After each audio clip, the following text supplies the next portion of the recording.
শুক্রবারটা একটু ডিফারেন্টই হয়ে থাকে।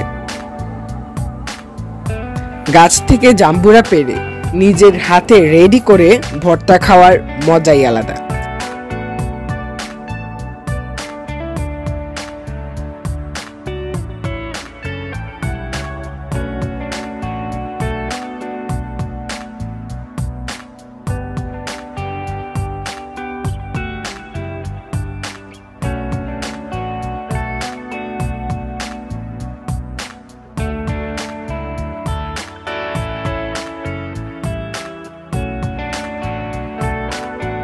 ওয়ার্দুনও আমাকে হেল্প করছিল। জাম্বুরা প্রসেসিং করার সময় ধুম করে এক চালতা সামনে এসে বলল, শুধু জাম্বুরা খেলেই হবে? আমার কি কোনো স্বাদ নেই?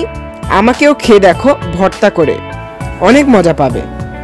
ব্যাস হয়ে গেল একটি ভর্তা পার্টি। যাই হোক, এ বেচারা চালতা গাছটার প্রতি অনেক অন্যায় হয়েছে। আমাদের এই বাসাটা বানানোর সময় তার অর্ধেক ডালপালা কাটতে হয়েছিল।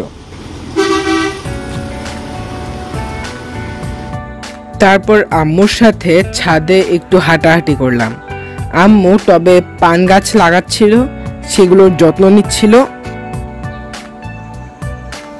আমি খেয়াল করে দেখলাম আমাদের পান গাছের কাছাকাছি আমাদের নেইবর এর সুপারি গাছটি দাঁড়িয়ে আছে। পান আর সুপারি, ব্যাপারটা ভালোই হয়েছে।